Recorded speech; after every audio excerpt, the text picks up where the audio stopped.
Hello guys, अगर इस video पर 1200 लाइक्स पूरे हो गए तो मैं आज ही अगली वीडियो अपलोड कर दूंगा। और एक बात, आप लोग वीडियो पूरी नहीं देखते हो यार, वीडियो अंत तक देखा करो, तभी मोटिवेशन मिलता है और मैं जल्दी जल्दी नई वीडियो ला पाता हूँ। तो इस बार पूरी वीडियो देखना और लाइक जरूर करना, तभी कर इन सबको बचाया था ताकि ये भाग सके। ये बात सिर्फ उनके दिल का बोझ नहीं थी, बल्कि यही वो चीज थी जिसने उन्हें मजबूत बनाया। हाँ, यही है ओडन टू स्वॉर्ड स्टाइल। सिर्फ इतना ही नहीं, उनका रियो एक्टिवेट होने लगा। किनेमॉन जोर से दहाड़ा। इस वक्त उन चारों की तलवारें हाकी से लिपटी होने के कारण काली हो चुकी थी। काइडो ने अपना बड़ा सा मुंह खोला और हमला शुरू कर दिया। बेहिसाब हवा के ब्लेड्स उनकी तरफ आए, लेकिन अब अकाज़ाया सामुराई के लिए ये हमले कोई मायने नहीं रखते थे। सही टाइम पर कीकू और बाकी सबने मिलकर हमला किया और काइडो का अटैक बीच में ही काट दिया। किनेमॉन और उसके साथी अब 4 रोशनी की किरणों में बदल गए। खतरे को देखते हुए काइडो ने अपनी बॉडी एडजस्ट की और फिर से हीट ब्रेथ छोड़ने की कोशिश की, लेकिन तभी किनेमॉन चिल्लाया, फ्लेम रेंडिंग स्लैश। उसने काइडो की आंख को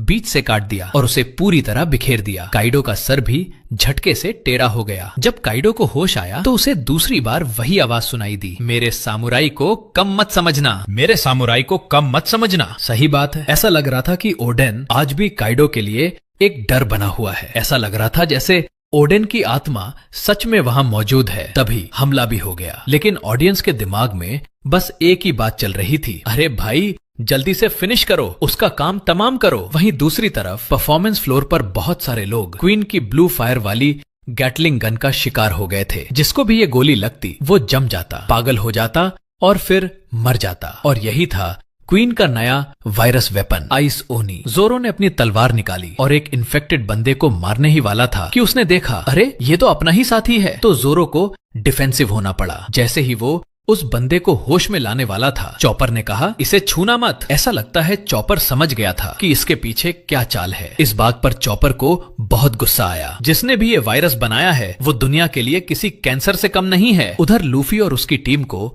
एक बहुत अजीब आदमी मिला। इस बंदे के एक हाथ में कुल्हाड़ी थी और उसका दूसरा हाथ एक गोरिल्ला था। सबसे मजेदार बात ये थी कि लगा था ये कोई बॉस होगा, लेकिन जिम्बे ने आते ही एक मुक्के में उसे सुला दिया। हाँ, लेकिन ये एक एलीट मॉन्स्टर था जिसे स्क्रीन टाइम 10 सेकंड से ज्यादा मिलना चाहिए था। तो वो थोड़ी देर में फिर से होश में आ गया। लूफी ने देखा तो वो लड़ने के लिए तैयार हो गया, लेकिन सांजी ने उसे रोक दिया। मजाक थोड़ी है, लूफी को अपनी एनर्जी बचानी है, वरना काइडो से कैसे लड़ेगा। लूफी चिढ़ गया, अरे इस जैसे को हराने में कैसी एनर्जी वेस्ट होगी। वो भी जोश में आ गया, बकवास मत कर, इसे मैं 10 सेकंड में निपटा दूंगा। लूफी ने आंखें बड़ी की, नहीं मुझे सिर्फ 7 सेकंड लगेंगे। और फिर वो दोनों टाइमिंग को लेकर आपस में ही बहस करने लगे। ये देखकर जिम्बे आगे बढ़ा। वो गोरिल्ला अपना हमला करने ही वाला था, लेकिन जिम्बे ने अपने एक्शन से लूफी और सांजी दोनों को बता दिया कि उसे लड़ाई खत्म करने में सिर्फ 1 सेकंड लगता है। यार सही में, मतलब मैं आधे एपिसोड से एक्साइटेड था और तुमने मुझे बस एक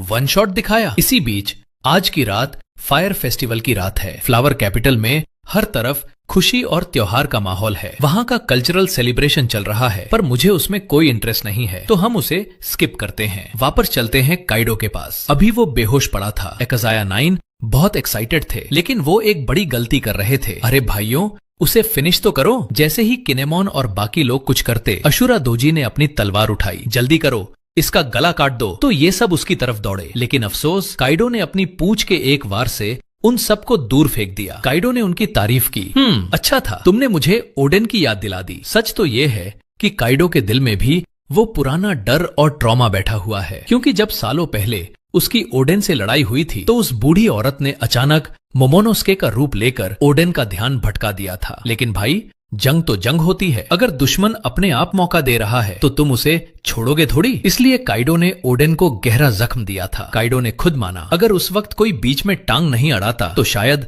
ओडेन मुझे मार सकता था। लेकिन अभी जो उसके सामने खड़े थे, उनसे काइडो को जो चोट लगी थी वो ना के बराबर थी। आखिर खरोंच लगने और हड्डी टूटने में बहुत बड़ा फर्क होता है। तो फिर काइडो ने अपना सिर ऊपर उठाया। रूफ टॉप पर अचानक तेज आंधी चलने लगी। अगले ही पल काइडो ने हवा के ब्लेड्स का एक बवंडर उगल दिया और उसी एक झटके में कीकू नोजो एक हाथ कट गया। चलो अब जरा मोमोनोस्के की तरफ देखते हैं। शिनोबू मोमोनोस्के को लेकर पागलों की तरह भाग रही है और यामातो भी उनके पीछे पागलों की तरह दौड़ रही है। यार क्या करें, यामातो का हुलिया उसकी पर्सनालिटी ही ऐसा है कि कोई उस पर भरोसा कर ही नहीं पा रहा। लेकिन ये सब कुछ एक मास्क वाली काली बिल्ली देख रही थी। ये असल में बाओ हुआंग का सर्विलेंस सिस्टम है। बाओ हुआंग ने तुरंत ये खबर किंग को दे दी। किंग ने अपना डेन मूशी निकाला। मैं किंग बोल रहा हूँ। घुसपैठियों की असली पहचान पता चल गई है। दुश्मन करीब 5400 हैं। इनमें से ज्यादातर ओडन के वफादार सामुराई हैं। इनका मकसद ओडन के बेटे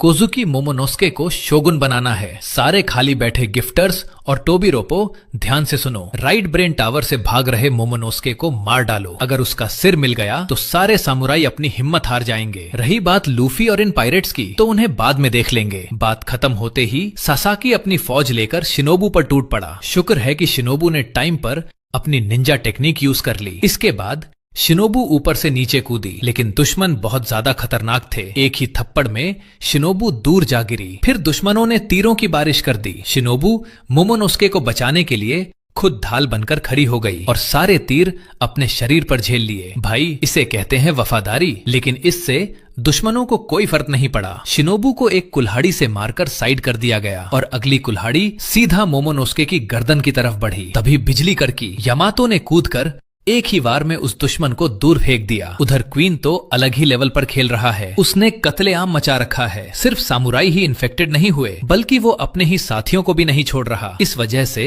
जोरो और बाकी लोग बहुत मुसीबत में हैं, क्योंकि वो डिफेंसिव होकर खेल रहे हैं। ये सब देखकर चॉपर को बहुत गुस्सा आया। उसने कसम खाई कि वो इन सबको बचाएगा। चलो वापस काइडो की तरफ चलते हैं। जिसका एक हाथ कटा था वो कोई और नहीं, कीकू थी। अब कीकू जमीन पर पड़ी थी। उसकी आंखों में सन्नाटा था। किनेमोन ने एक कपड़ा निकाला और कीकू ने उसे अपने मुंह में दबा लिया। अगले ही पल किनेमोन ने अपनी तलवार में आग जलाई और सच कहूं तो ये देखने में ही दर्दनाक था। उसने जलती तलवार से घाव को दाग दिया ताकि खून बहना बंद हो जाए। चेतावनी, भाई लोग, ये सब घर पर ट्राई मत करना। इसके बाद कीकू ने फिर से अपना हथियार उठा लिया। लड़ाई अभी खत्म नहीं हुई है, लेकिन ये साफ दिख रहा है कि पलड़ा किसका भारी है। तभी काइडो जोर से हंसा और वापस अपने ह्यूमन फॉर्म में आ गया। उसने अपना कनाबो कंधे पर रख लिया। ऐसा लग रहा था जैसे वो ऐलान कर रहा हो कि अब खेल खत्म होने वाला है। बाकी जगह अभी भी अफरा तफरी मची हुई है, खासकर परफॉर्मेंस फ्लोर पर जहां चॉपर और बाकी लोग हैं। वहां इन्फेक्टेड लोगों की तादाद बढ़ती ही जा रही है। यहां तक कि दोस्तों की तरफ का एक याकुजा बॉस भी वायरस की चपेट में आ गया। जैसे ही वायरस फैलने लगा वो अपना हाथ काटने ही वाला था कि ह्योगोरो ने उसे रोक दिया। अरे पागल हो गया है क्या? लूफी को याद कर, उसने भी तो पहले वायरस झेला था ना। थोड़ा कंट्रोल कर, और अगर कंट्रोल नहीं हुआ तो मैं खुद तुझे मार दूंगा। हालांकि ये बात कड़वी थी पर काम की थी। और उधर क्वीन, वो अभी भी वहां धर धर धर धर करके पागलों की तरह फायरिंग कर रहा था। चाहे स्ट्रॉ हेड अलायंस के लोग हों या काइडो के अपने आदमी, क्वीन किसी को नहीं छोड़ रहा था। जोरो ने कुछ दुश्मनों को काटा, लेकिन वो गिरे ही नहीं। क्या ये लोग ज़ॉम्बीज हैं? चॉपर बहुत परेशान था। वो इन सबको तुरंत ठीक करना चाहता था, लेकिन लड़ाई के बीच में दवाई बनाना और फिर इन राक्षसों को इंजेक्शन देना, ये बहुत मुश्किल था। मतलब एकदम नामुमकिन जैसा। लेकिन चॉपर की नजर क्वीन पर थी। उसने ही ये वायरस बनाया है, तो उसके पास एंटीबॉडी जरूर होगी। अगर वो मिल जाए तो चॉपर उसकी ढेर सारी कॉपीज बना सकता है। लेकिन सबसे बुरी बात ये नहीं थी कि एंटीबॉडी कैसे मिलेगी, बल्कि अचानक क्वीन ने लाउडस्पीकर पर कहा, इन्फेक्शन के बाद तुम्हारे पास ज्यादा से ज्यादा 1 घंटा है। वो लोग तुम्हारे दोस्त हैं, बॉस हैं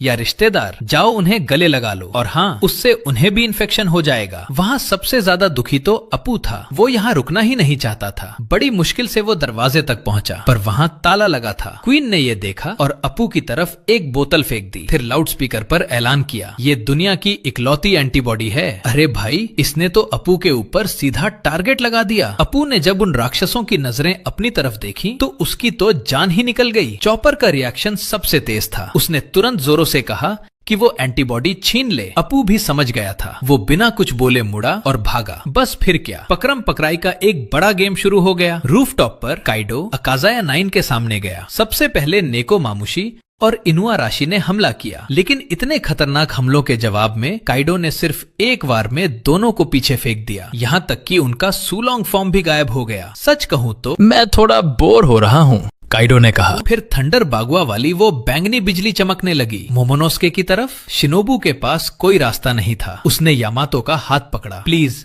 मैं भीख मांगती हूँ, मोमोनोस्के सामा को बचा लो। यामातो फिर से टाइम पास करने लगी। उसने कहा कि उसने 20 साल पहले वो एग्जीक्यूशन देखा था। ये बोलने के बाद वहाँ तोपों के गोलों की बारिश हो गई। यामातो ने अपनी पीठ अड़ा दी और सारे गोले झेल लिए। थोड़ी देर बाद धुआं हटा। यामातो ने बताया कि वो 20 साल पहले कुरी गई थी मोमोनोस्के को बचाने, लेकिन वो बस देखती रह गई क्योंकि उसके पास तब उतनी ताकत नहीं थी। ये बोलकर उसने अपना क्लब घुमाया और एक सिपाही को टपका दिया। अब मोमोनोस्के की नजरों में यामातो की इमेज बदल गई थी और यामातो ने कहा, तुम्हारे लिए मैं मरने को भी तैयार हूँ। चलो अब सीन बदलते हैं और मार्को को देखते हैं जो कई एपिसोड से गायब था। वो अभी बिग मॉम के साथ मुक्केबाजी कर रहा है। बिग मॉम ने प्रोमेथियस को भी बुला लिया, लेकिन मार्को की आंख का असर कुछ अलग ही था। प्रोमेथियस का तो थोड़ी ही देर में गेम ओवर हो गया, लेकिन अगले ही सेकंड बिग मॉम ने मार्को को पकड़ लिया और उधर पेरोस्पेरो ने अपना तीर तान लिया। मार्को अब बुरी तरह फंस चुका था। परफॉर्मेंस फ्लोर पर वापस चलते हैं। ब्रूक जोर से चिल्लाया, अरे उसे काट लिया गया था। जैसे ही चॉपर ने दुश्मन को मार भगाया, ब्रूक ने अपनी एक्टिंग शुरू कर दी।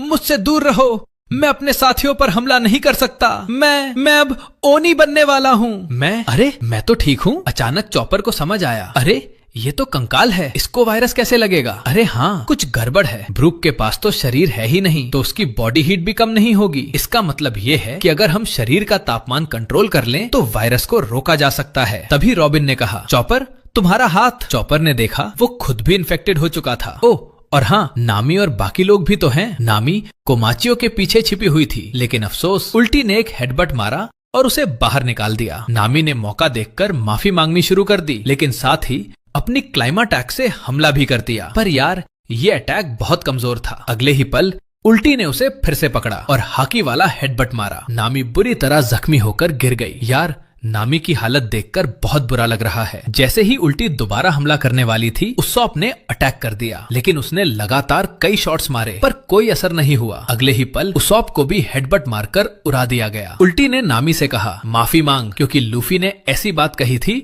जो मुझे पसंद नहीं आई। वो बात ये थी कि लूफी पायरेट किंग बनेगा। नामी भी जिद्दी है, उसने माफी नहीं मांगी। तभी उसॉप ने फिर से एक हमला किया। ग्रीन स्टार डेविल, एक बड़ा सा पौधा अचानक बड़ा हुआ और उसने दुश्मनों को जकड़ लिया। इस पौधे में जबरदस्त एसिड था, लेकिन पेज वन ने अपने दांतों से उस पौधे को काट दिया। और भाई उल्टी के कपड़ों की क्वालिटी बहुत अच्छी है, एसिड से उसे कुछ नहीं हुआ। उसॉप ने फिर से बांस वाले हमले किए, लेकिन इन हमलों से उन्हें कोई डैमेज नहीं हो रहा था। फिर क्या, उल्टी फिर से उस पर झपट पड़ी। उसने अपने माथे पर आर्मामेंट हाकी चढ़ाई और एक जोरदार हेडबट मारा। उल्टी मोर्टार। ये हमला इतना तगड़ा था कि उसॉप की खोपड़ी क्रैक हो गई। इसके बाद उल्टी नामी की तरफ बढ़ी। नामी बुरी तरह डर गई और माफी मांगने लगी। हाँ, माफ कर दो, हमारा कैप्टन तो बहुत बड़ा बेवकूफ है, प्लीज मुझे और मत मारो।